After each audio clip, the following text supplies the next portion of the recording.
भारत को श्रीलंका बनने का इंतजार मत करो, श्रीलंका को देखो और उसके अनुभव से सीखो। और जो दिल में द्वेष रखे हो क्रिश्चियन के प्रति या मुसलमान के प्रति या दलितों के प्रति, ये द्वेष को निकाल दो और सभी को मानव समझो, सभी को एक बराबर समझो। অর্থনৈতিক সমস্যায় জর্জরিত প্রতিবেশী রাষ্ট্র শ্রীলঙ্কা। বেকারত্বের সমস্যা, শিক্ষা, স্বাস্থ্য, সংখ্যালঘুদের নিরাপত্তা এগুলো কিছুতেই সেইভাবে গুরুত্ব দেয়নি শ্রীলঙ্কার সরকার। ধর্ম নিয়ে রাজনীতি, তোষণের নামে শোষণের রাজনীতি, বোরখা, হিজাব, হালাল মাংস এগুলো নিয়ে সংখ্যালঘুদের উপর মাত্রা ছাড়া অত্যাচার শুরু করেছিল শাসক দল। এছাড়াও সংখ্যালঘু খ্রিস্টান এবং তামিল ভাষায় মানুষদের উপর চরম অত্যাচার হয়েছে, এমনটাই শোনা গিয়েছে বিভিন্ন মিডিয়ায়। लोग जो है मुसलमानों की चूड़ियां टाइट हो रहा था, उनके मस्जिदों पे हमले हो रहे थे। श्रीलंका के लोगों के दिल में इतनी प्रसन्नता हो रही थी कि वो चश्मा पहन लिए थे भक्ति का। उनको महंगाई नहीं दिख रहा था। वे भी कह रहे थे पेट्रोल अगर 200 के बदले 400 हो तो मैं खरीदूंगा, और गैस सिलेंडर 1000 के बदले 2000 हो तो मैं खरीदूंगा। ये श्रीलंका के अंधभक्त कह रहे थे। कुरुनेगला डिस्ट्रिक्ट है श्रीलंका में, वहां पे भीड़ ने हमले किए मस्जिदों पे। भीड़ ने चुन चुन के उन्हीं दुकानों को लूटा, उन्हीं दुकानों को जलाया जो मुसलमान मालिक के थे, और भीड़ ने मुसलमानों के घरों पे हमला किया। श्रीलंका के जो बुद्धिस्ट थे वो डिमांड कर रहे थे हलाल बायकॉट करने को और बैन करने को, मतलब हलाल से भी इनको तकलीफ थी जैसे अंधभक्तों को भारत में है। আর এই সমস্ত কাজে ইন্ধন জুগিয়েছে মিডিয়া। শ্রীলঙ্কার গদি মিডিয়ার শাসক দল তাবেদারি করে দিয়েছে দিনের পর দিন। জনগণের কথা তারা ভাবেনি। আজ জনগণ রাস্তায় নেমেছে, সাংবাদিকরাও ছাড় পাচ্ছে না জনগণের হাত থেকে। পেটের জ্বালা চেয়ে বড় জ্বালা। আর এই ঠিক একইভাবে ভারতীয় মিডিয়া কেন্দ্রের শাসক দল বিজেপির তাবেদারি করে চলেছে দেশের অর্থনৈতিক দুরবস্থা, দেশের সমস্যা নিয়ে তাদের মাথা ব্যথা নেই। হিন্দু মুসলমানের মধ্যে মনোমালিন্য সৃষ্টি করা, ধর্মীয় জিগির তুলে মানুষকে মূল সমস্যা থেকে ভুলিয়ে রাখাই প্রধান উদ্দেশ্য এবং লক্ষ্য ভারতীয় মিডিয়ার। আজ তারা ধ্বংসের পথে একের পর এক নেতা নেত্রী গণধোলাইয়ের শিকার। জ্বালিয়ে দেওয়া হচ্ছে প্রধানমন্ত্রীর বাসভবন, নেতা নেত্রীদের বাড়িঘর। শোনা যাচ্ছে প্রধানমন্ত্রী তার পরিবার নিয়ে নাকি পালিয়েছে অন্য কোনো দেশে। চরম মূল্যবৃদ্ধির জেরে জর্জরিত শ্রীলঙ্কার সাধারণ মানুষ। পরিস্থিতি এমন জায়গায় দাঁড়িয়েছে, দুবেলা পেট ভরে খেতে পারছে না শ্রীলঙ্কার সাধারণ জনগণ।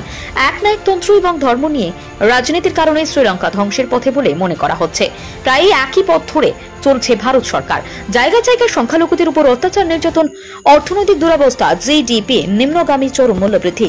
তাহলে কি ভারত ও শ্রীলঙ্কার মতো দুর্ভিক্ষ ও দুরবস্থার পথে গর্জে উঠলেন প্রতিবাদে হিন্দু যুবক রবিকান্ত ভারতী?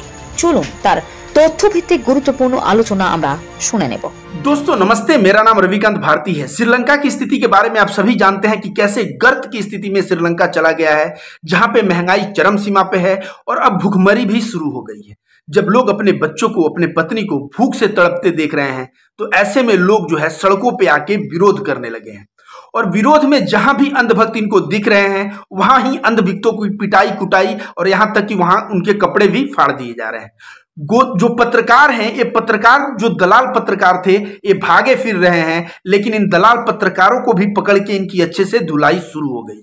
साथ ही साथ लोगों का उग्र प्रदर्शन इतना बढ़ गया है कि वहां के नेताओं के घरों पे हमले हो रहे हैं और प्रधानमंत्री आवास पे भी हमले हुए हैं। वहां का प्रधानमंत्री, जिसका नाम राजपक्षे था, 2 दिन पहले तक वहां का प्रधानमंत्री था, वह देश छोड़ के भाग गया है, और राजपक्षे का बेटा जो है सिंगापुर में भागा है। ऐसे स्थिति में देश में जब भूखमरी है, लोग महंगाई से परेशान है, अपने बीवी बच्चों को भूख से तड़पते देख रहे हैं, वहां का प्रधानमंत्री 9-2-11 हो जाता है। उसके बाद समझिए फरमान क्या आया। फरमान आया कि जहां पे श्रीलंका के नागरिक को देखो कि वो सरकार का विरोध करता पाया जाए, वहीं पे उसको शूट एंड साइट का ऑर्डर आ जाता है कि वहीं पे गोली मार दो।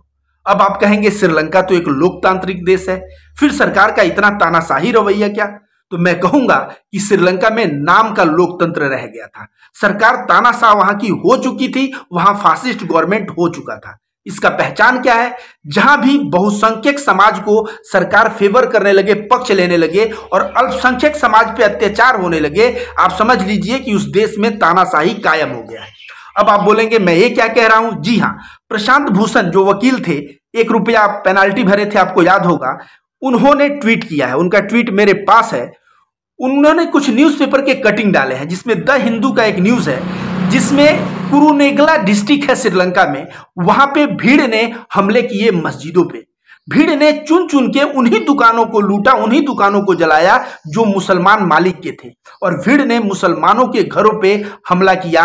ये जो है द हिंदू का न्यूज़ है, और जिले का नाम मैं फिर से पढ़ दूं, कुरेनेगला डिस्ट्रिक्ट ये श्रीलंका का एक जिला है।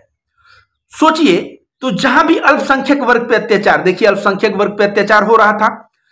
एक न्यूज में लिखा हुआ है कि श्रीलंका के जो बुद्धिस्ट थे वो डिमांड कर रहे थे हलाल बायकॉट करने को और बैन करने को, मतलब हलाल से भी इनको तकलीफ थी जैसे अंधभक्तों को भारत में है। इसके अलावा लिख रहा है एक न्यूज में कि श्रीलंका का राष्ट्रपति का चुनाव जो होता है ना, वो धर्म के आधार पर होता है। जो ज्यादा धर्म के लोग रहते हैं वो जिता देते हैं। राष्ट्रपति का रिलीजियन मतलब धार्मिक विभाजन पे चुनाव होता है। तो भारत में भी देखेंगे तो आप धार्मिक विभाजन पे चुनाव आपको दिखता है। इसके बाद लिखा है, देखिए केवल मुसलमान ही अल्पसंख्यक में नहीं आते, अल्पसंख्यक में क्रिश्चियन भी आते हैं श्रीलंका में। तो यहां पे लिखा है कि Sri Lanka sharp increase in violence against Christian, मतलब श्रीलंका में बहुत ही तेजी से बढ़ रहा है क्रिश्चियन के ऊपर हिंसा। इसके अलावे वहां पे तमिलों के ऊपर भी बहुत ही अत्याचार हो रहा था। क्यों? तमिल भाषा की भी लड़ाई थी। तो जहां का सरकार बहुसंख्यक समाज के साथ खड़ा हो जाए धर्म या भाषा का आधार लेके, और अल्पसंख्यक समाज को परेशान करने लगे और पिटवाने लगे, मरवाने लगे और अंधभक्त भी मारने पीटने लगे, समझ जाइए कि उस सरकार वहां पे लोकतंत्र दिखावे के लिए है, वहां पे तानाशाही पूर्ण रूप से आ चुकी है। लोग जो है मुसलमानों की चूड़ियां टाइट हो रहा था, उनके मस्जिदों पे हमले हो रहे थे। श्रीलंका के लोगों के दिल में इतनी प्रसन्नता हो रही थी कि वो चश्मा पहन लिए थे भक्ति का, उनको महंगाई नहीं दिख रहा था। वे भी कह रहे थे पेट्रोल अगर 200 के बदले 400 हो तो मैं खरीदूंगा, और गैस सिलेंडर 1000 के बदले 2000 हो तो मैं खरीदूंगा। ये श्रीलंका के अंधभक्त कह रहे थे। लेकिन आज आर्थिक संकट आया, बेटा भूखे मर रहा है, बीवी भूखे मर रही है, ये सभी लोग सड़क पे आके, और जब अब इनकी आंख से ये पर्दा हट चुका है। दोस्तों, अगर आप देखेंगे तो भारत भी इसी कड़ी में खड़ा है, भारत कहीं दूर नहीं खड़ा है। भारत में भी एक तरह से लोकतंत्र देखने को है।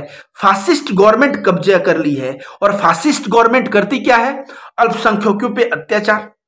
अब जैसे आप देख लीजिए, जिस तरह से खरगोन का मामला हुआ, किस तरह से वहां बुलडोजर चला दिया गया, जहांगीरपुरी में कैसे बुलडोजर चला दिया गया, राजस्थान में आप देखिए कैसे आगजनी कर दी गई घरों को।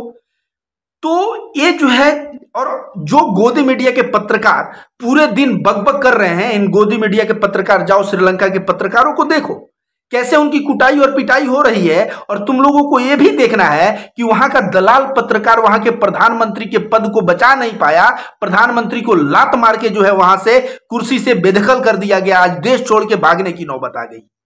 तो जब देश में आज रुपया भारत में समझ लीजिए सबसे निचले स्तर पे लगभग 80 रुपया चला गया डॉलर के मुकाबले। क्या देश की आर्थिक, आप समझिए देश कहां जा रहा है, कहां गर्त में जा रहा है देश। और अभी भी जो है अंधभक्तों को पड़ी है कि हिंदू राष्ट्र के नाम पे हम ये खरीदेंगे, हम जो है 2000 का गैस खरीदेंगे तो 400-500 का पेट्रोल भरवाएंगे। ऐसे अंधभक्ति का सोच अगर भारत देश में और चंद वर्षों पे रहा तो भारत भी श्रीलंका बनता हुआ नजर आएगा। यहां भी जो है, आज मैं बता दूं, भारत में ऐसी स्थिति है कि यहां पे भी बहुत सारे परिवार एक टाइम का खाना खाते हैं, एक टाइम भूखे रह जाते हैं। जब दोनों टाइम का जब खाने का नौबत आ जाएगा तो यहां पे भी देखेंगे। और एक चीज देखिए, श्रीलंका में क्या है और विदेशों में क्या है, जैसे अमेरिका देख लीजिए, इंग्लैंड देख लीजिए, वहां पे नागरिक को थोड़ी सी समस्या आती है, नागरिक सड़कों पे आ जाता है। लेकिन श्रीलंका के अंधभक्त अंतिम समय पे सड़कों पे आए। और मैं कह रहा हूं भारत के अंधभक्त ऐसे हैं ना कि ये और भी अंतिम समय जब एकदम मरेंगे ना, इनको कुपोषण ये सब सूख जाएगा, तब जाके ये सड़क पे आएंगे। दोस्तों, तानाशाही का परिभाषा क्या होता है? हिटलर एक तानाशाह था, और किस तरह से उसने अंधभक्त बनाए थे कि जब हिटलर अपने आप को जाके गोली मार लिया था फिर भी उसके अंधभक्त उसकी तारीफ कर रहे थे।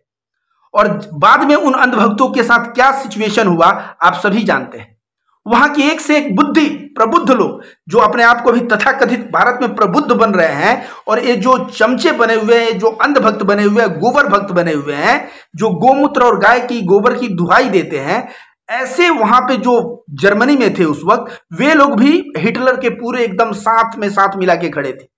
बाद में उनको जब पकड़ा गया कि हिटलर तो तानाशाह था, उन्हें ऐसे ऐसे फैसले दिए, तुम हिटलर के साथ क्यों खड़े थे? तो ये लोग बोले पता नहीं, उसके प्रभाव में हम आ गए। तो जब ऐसे ही जब अंधभक्ति दिमाग में कीड़ा रहता है, वहां पे जर्मनी में क्या कीड़ा था कि नाजी जो है बहुसंख्यक समाज है, और यहाँ छोटा संख्या में कौन है? जूस। तो जूस को मारो।